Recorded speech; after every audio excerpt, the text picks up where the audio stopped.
Good afternoon everybody, कैसे हैं आप सब? आई होप आप सब अभी तक हमारा चैनल केएस क्लासेस को सब्सक्राइब कर लिए होंगे. If you haven't subscribe our channel then please do subscribe our KS classes. Apart from that, अगर आप सबको हमारी वीडियोस अच्छी लग रही हैं then please do share with your friends also. And जैसा कि मैंने आपसे प्रीवियस वीडियोस में भी कहा है कि आप सब प्लीज हमें कमेंट्स लिखिए, क्योंकि आपके कमेंट्स हमें बहुत मोटिवेट करती हैं. एक और इम्पॉर्टेंट अनाउंसमेंट, हमने देखा है कि हमारे लोगो, जो केएस क्लासेस का हमारा जो लोगो है, वो यूट्यूब में कोई और ब्रांड भी उसे यूज कर रहे हैं. So be aware of that, वो केएस क्लासेस का लोगो नहीं है, दैट हैज बीन कॉपीड. हमारा ओरिजिनल लोगो जो है वो हमारे चैनल में है. Okay, so with this let's start with our today topic. हम ओवर टाइम कर रहे थे, आज ओवर टाइम का हम ट्रीटमेंट देखेंगे. What are the different treatments, what are the different causes, and as per the causes what are the different treatments of overtime. ठीक है, सबसे पहले इसका थियरी स्टार्ट करते अपने. ऑन कस्टमर डिमांड, जैसा कि आप सब जानते हैं कि over time is over and above normal time period. अब भाई कस्टमर का डिमांड आ गया, हम कस्टमर को बोले कि भाई 1000 यूनिट जो हैं वो हम आपको 7 डेज में कंप्लीट करके देंगे. कस्टमर बोला नहीं भाई 7 डेज बहुत ज्यादा हो जाएगा, आप एक काम कीजिए, आप मुझे वो 5 डेज में ही कंप्लीट करके दीजिए. तो नॉर्मल केसेस में नॉर्मली हमें 7 डेज लगता था. कस्टमर के लिए हम उस काम को 5 डेज में कंप्लीट कर रहे हैं. तो सर जो 5 डेज में हम कंप्लीट करेंगे that can not be possible without the over time. और जाहिर सा बात है यहां पर जो ओवर टाइम हो रहा है दैट इज बिकॉज कस्टमर का डिमांड है सर. और सर कस्टमर भगवान के समान होता है सर. ठीक है, तो कोई भी कंपनी कस्टमर का ये डिमांड फुलफिल जरूर करेगा, and due to which company का कॉस्ट टू एम्प्लॉय भी इंक्रीज होगा. अब बात ये होता है कि सर कंपनी ये जो कॉस्ट है, ये जो कॉस्ट टू एम्प्लॉय जो उसका इंक्रीज हुआ है ओवर टाइम में, से फॉर एग्जांपल 2000 उसको ज्यादा पे करना पड़ रहा है, तो ये जो 2000 है इसका रिकवरी कहां से होगा, कौन देगा? तो this is very simple, customer के बोलने पे हम ओवर टाइम किए हैं तो इसका रिकवरी भी कस्टमर के पॉकेट से होगा. We will charge extra to that particular customer, because उन्होंने ही हमें बोला है कि भाई आप 7 डेज में नहीं, आप मुझे 5 डेज में काम कंप्लीट करके दो.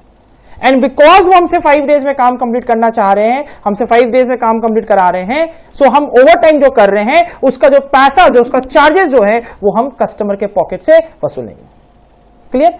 पर इसका देखते हैं सर ट्रीटमेंट क्या है. In this case overtime done due to customer desire, customer demand, and hence overtime premium may be charged to the job directly.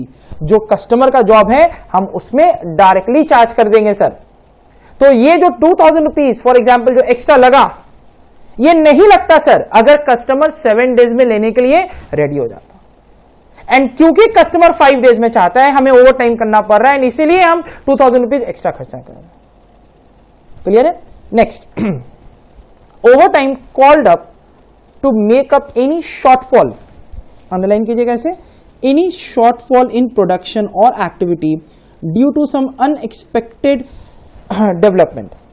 होता क्या है, सपोज कीजिए एक पर्टिकुलर ऑर्गेनाइजेशन में 10 लेबर थे, बट आज करेंटली वहां पर सिर्फ 6 लेबर्स ही काम कर पा रहे हैं, एंड उनको प्रोडक्शन करना है 2000 यूनिट्स. तो नॉर्मली वहां पर 10 लेबर्स रहते थे, बट अब क्या है 6 लेबर, और ये उनका नॉर्मल प्रोडक्शन है सर. अब होगा क्या, ये जो 10 लेबर्स का जो वर्कलोड है ना, ये जो वर्कलोड है ये कहां ट्रांसफर हो जाएगा, ये ट्रांसफर हो जाएगा इस 6 लेबर्स पे. तो जो 6 लेबर्स जो पहले 8 आवर्स काम करते थे, अब वो काम कर रहे हैं sir 10 hours, just to complete the normal production. Clear है? Just to complete the normal production. And accordingly in 6 labours को हम क्या पे करेंगे सर, हम पे करेंगे over time wages. And because ये 9 आवर्स से ज्यादा है तो जाहिर सा बात है सर, इसमें हम लोग क्या पे करेंगे, इसको प्रीमियम भी हम लोग को पे करना पड़ेगा, which is double the rate, double the normal rate. अच्छा सर, ऐसा भी हो सकता है कि सर 10 लेबर्स हैं सर, हमें रात दिन एक करके ज्यादा प्रोडक्शन करना है, हमारा प्रोडक्शन का डिमांड 3000 यूनिट्स आ गया, उस केस में भी हम ओवर टाइम जो पे करेंगे that is comes under the second cost. ठीक है, इसका ट्रीटमेंट एक बार हम लोग देख लेते हैं। आइए, over time required to meet up general production और for meeting urgent orders, the over time may be treated as overhead cost of the particular department, overhead cost of the particular department or cost center which works overtime। Sir यहां overhead cost आप क्यों बोल रहे हैं sir? और sir ये जो customer demand के कारण था, इसको आप डायरेक्टली जॉब में क्यों चार्ज कर रहे थे सर? ध्यान दीजिएगा सर, जब हम ये वर्ड यूज करते हैं ना ओवरहेड, तो हम ये बोल रहे हैं कि हम इनडायरेक्ट लेबर कॉस्ट इंक्रीज कर रहे हैं सर। और सर इस केस में हम डायरेक्ट लेबर का बात कर रहे थे सर। तो इसका मतलब यह हुआ कि ओवर टाइम नेचर के अकॉर्डिंग, कॉज के अकॉर्डिंग तैयार किया जाएगा। अगर उसका कॉज ऐसा है कि उसे हम डायरेक्ट लेबर में डालें तो उसे हम डायरेक्ट लेबर में डालेंगे, और अगर उसका कॉज ऐसा है कि उसे हम ओवरहेड कॉस्ट में डालें तो उसे हम ओवरहेड कॉस्ट में डालकर इनडायरेक्ट लेबर बना देंगे सर। और कोई कोई तो ऐसा भी कंडीशन होगा जहां पर हम डायरेक्टली कॉस्टिंग पीएल में ही ले जाएंगे सर, हमें कॉस्ट शीट में ही नहीं लेके जाना, उसे हम डायरेक्टली कॉस्टिंग पीएल में लेके जाएंगे, जो कि हमारा बिलो द मतलब लास्ट टॉपिक वही होगा जो मैं आपको अभी करवाऊंगा भी, कि जिसमें हम ओवरहेड कॉस्ट को, सॉरी ओवर टाइम कॉस्ट को हम डायरेक्टली कॉस्टिंग पीएल में ले जाएंगे। It means cause will decide कि ओवर टाइम का क्या ट्रीटमेंट है सर, जैसा कॉज वैसा treatment. So it can be classified as direct labor cost, it can be classified as indirect labor cost, and it can be directly charged to costing PL also sir. Clear है? Next, overtime work may be necessary to make up shortfall in production। ध्यान दीजिए sir, to make up shortfall in production due to some fault of management।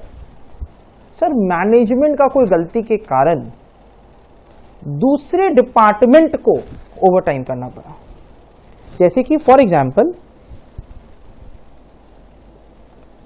मान लीजिए department A ये material supply करते हैं department B को।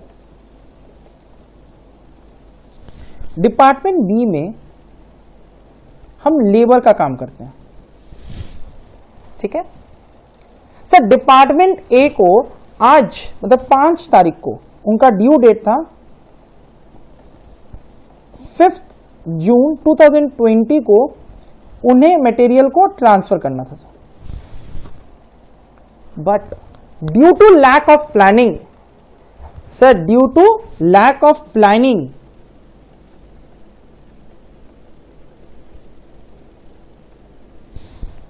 Department a transferred such material on 10th June 2020। Sir 5 दिन का डिले, 5 दिन का सर डिले हो गया। गलती सर पूरा का पूरा डिपार्टमेंट ए का है सर, और जिसके कारण लेबर को ओवर टाइम करना पड़ रहा है sir, due to the fault of management. Labour को सर एक्स्ट्रा काम करना पड़ रहा है, तो कंपनी का तो लेबर कॉस्ट इंक्रीज करेगा ही सर। कंपनी का ये जो पार्ट है डिपार्टमेंट ए जो है, जो कि एक फॉल्टी मैनेजमेंट के कारण डिपार्टमेंट बी को ओवरटाइम करना पड़ा। क्लियर है सर? आइए इसका ट्रीटमेंट देखते हैं। If overtime is worked in a department due to fault of another department, किसका फॉल्ट के कारण कौन काम किया? डिपार्टमेंट ए के फॉल्ट के कारण डिपार्टमेंट बी को एक्स्ट्रा काम करना पड़ा। The overtime premium should be charged to the latter department. latter department मतलब डिपार्टमेंट बी. और सर ये डायरेक्ट कॉस्ट का पार्ट बनेगा, ये पूरा का पूरा डायरेक्ट कॉस्ट का पार्ट बनेगा सर. क्लियर है? नाउ जो हमारा इक्वेशन 4 है सर, जो कॉस्ट 4 है, that is basically related to covid.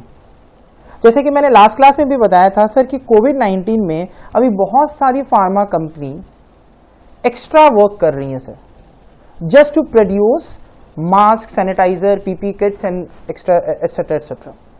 Sir ये जो एक्स्ट्रा वर्क वो कर रहे हैं, this is to cater the market demand. Normally pharma company अगर 8 आवर्स वर्क करता था, तो आज के डेट में same pharma company 16 hours work कर रहे हैं. सर क्या ये लॉन्ग टर्म है? No sir, this is a short term crisis.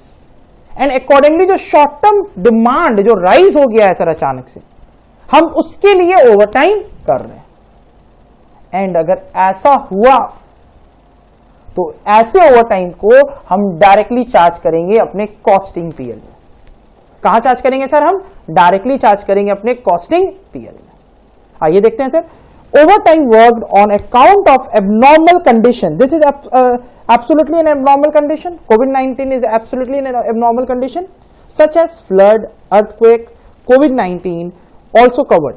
Overtime premium shall be charged to costing PL. कहां सर कवर किया जाएगा सर? उसे कॉस्टिंग है PL में. ठीक है, तो सर ये 4 पॉइंट्स था जो हमने कवर किया. पहला पॉइंट, कस्टमर डिमांड के कारण हमें ओवरटाइम करना पड़ रहा है तो वो कस्टमर से रिकवर करेंगे. सेकेंड पॉइंट था सर, अगर मान लीजिए मेरे लेबर्स छुट्टी में हैं या मुझे एक्स्ट्रा काम करके एक्स्ट्रा प्रोडक्शन करना पड़ रहा है, तो सर हम वैसा को ओवरहेड कॉस्ट बोलेंगे and it will be classified as indirect labour cost. अगर मान लीजिए कोई दूसरा डिपार्टमेंट के फॉल्ट के कारण किसी दूसरे डिपार्टमेंट को ओवरटाइम करना पड़ रहा है, तो जो डिपार्टमेंट ओवरटाइम कर रहे हैं हम उस पर वो कॉस्ट चार्ज कर देंगे. And last but not the least, अगर कोई ऐसा सिचुएशन आ जाए जिसके कारण मार्केट डिमांड अचानक से राइज कर जाए, तो उस मार्केट डिमांड को कैटर करने के लिए अगर हमें एक्स्ट्रा काम करना पड़ रहा है तो उसका भी हमारा ट्रीटमेंट है and that will again charge to costing PL. तो सर अपना डायरेक्ट कॉस्ट का भी पार्ट बन सकता है, हम देखें कि वो इनडायरेक्ट कॉस्ट का भी पार्ट बन सकता है, और हम ये भी देखें कि वो कॉस्टिंग पीएल में भी चार्ज हो सकता है. और हमको ये भी पता चला कि सर हम कभी कभी कस्टमर के डिमांड से हम लोग भी ओवरटाइम करते हैं. सर आज का लेक्चर बस यहीं तक. Thank you so much for watching this lecture. Next class में हम अपना लास्ट लेक्चर रखेंगे ओवरटाइम का, जिसमें हम एक बहुत अच्छा सम सॉल्व करने जा रहे हैं sir. So thank you so much once again for watching my lecture.